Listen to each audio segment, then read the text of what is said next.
which is destroyed on that number 5 Aero Honda for James Hinchcliffe. Getting a look at a replay for the first time. Hinch has got that car almost full lock, jumps on the accelerator, steps out on a mark, and he makes pretty heavy contact with the left front tire. Again, it looks like it was just mainly wing damage, but they're going to have to look over the left front suspension of that race car pretty significantly. Something happened. I mean, I don't know that that's necessarily Michael, you're looking at the replay as well. I don't know that it necessarily looked like that he lost grip. All of a sudden, the thing he just had trouble.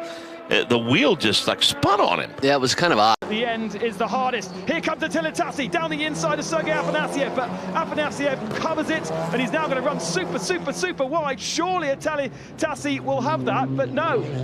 Afanasiev has the inside line and holds the position.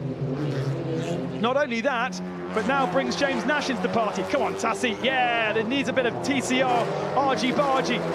Bit of contact between the two of them. Oh, no, but Tassi does too much. There's touching and then there's hitting, and he's put Sergei Afanasiev hard into the wall. And now side by side, Gianni Morbidelli goes with Oriola, and Camini's going to try and follow through, but this is the narrowest part of the circuit. Oh, and he's gone sideways, and that's compromised Oriola. Oriola's lost 4 positions in that move. Echoing off the buildings. Here's a replay then. Tassi goes up the inside. It was a very late defense from Afanasiev, and then Afanasiev actually turns across Attila Tassi's nose. Tassi really couldn't do much more there. It'll be interesting to see how the race director and race stewards read that. Then here is Oriola, probably optimistically trying to go up the inside through this turn. The tiniest of contact puts Morbidelli sideways, but Morbidelli then spins into the path of Oriola and compromises him so that they both lose there. Let's see here. Oh yeah, you can't keep turning across the circuit when you've got so much on the left-hand side. I'm afraid, although I shouldn't be really portioning blame at all, that does kind of fall to the responsibility of Afanasiev. There's no need for him to tighten on the exit. There was no need to try and cover off.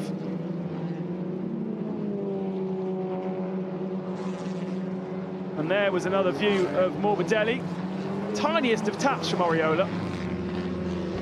And actually is the view at Tom Wood at the front of this group. Middleton's got through those incredibly. Superb stuff from Middleton, but Harper still side by side again with Cole Horby, gets the clout. Perez is going to go around the outside line. This could be difficult for him, but Harper gets him sideways, comes back. The unlucky Jerry Nicosia is tagged and he's across the circuit. Gosh! Into him goes Anthony Ayres in the 58, the MedTech car. Is he going to be able to get that moved from there? If we need another safety car, it's going to be red flags and checker, and that's not the way that Will Tregurtha will want to win the championship. So Harper had it. That was a result of getting all crossed up.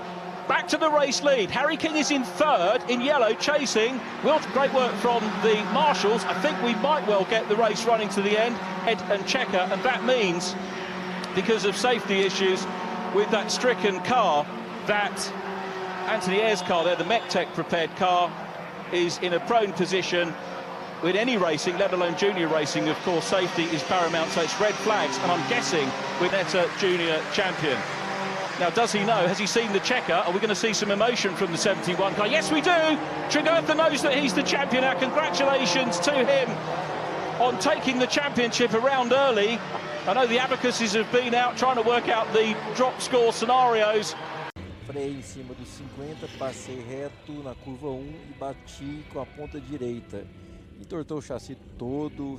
Turn in, and look how the battle for third and fourth ran in so deep, and Jehan Daruvula will just hang on to third, winning nearly 3 or 4 abreast with a couple of the Tech 1 racers. And the driver who could benefit in all of this is Dorian Boccolacci. He started 9th, he's fallen down to 6th. Marcus Armstrong is the jam in the sandwich, if you will, and the Kiwi has now just about moved into 4th place. Yes, he has. One of the Tech 1 racers had to back off behind. That was Hugo de Sadalier, and then over round, losing his nose, number 9. Is that his championship run? That is Dorian Boccolacci. Unfortunate contact. Oh, it's not been a dream weekend for him.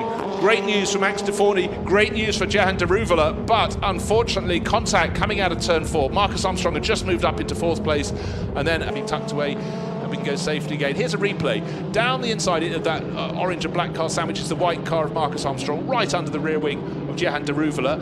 Boccolacci's on the far side of the circuit in 6th. Armstrong has claimed 5th place, but Boccolacci ran wide, and then he span and he came across and collected absolutely innocent bystander Ferdinand Habsburg.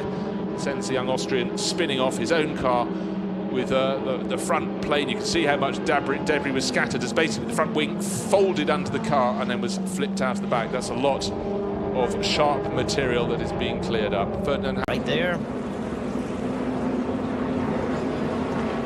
Right away, the 23 of David Reagan saw a lot of right front damage. 3 wide doesn't normally turn out well on these short tracks. Maybe you see who snuck by, that 88 of Jeff Gordon. We mentioned he pitted under the last caution. We're going to see how the Colburn interview, he said we're going to put tires on at the last stop, I guess. When's the last stop? Right. I mean, exactly. That's what's so hard about this. You have no idea. That would be the magical answer. Could this be the last caution? I think this really run to the caution is going to help cars like Greg Biffle, Jimmy Johnson, who just came to put on tires. Past the college, and a replay on board with Akhil Rabindra. Now let's see whether this pieces it all together. Rabindra tries to make his move up on the inside there of Quinlan Lal, and a big impact. Launches Lal skywards. Off they both go, and Quinlan Lal launched into a roll. Akhil Rabindra is okay. Quinlan Lal is out of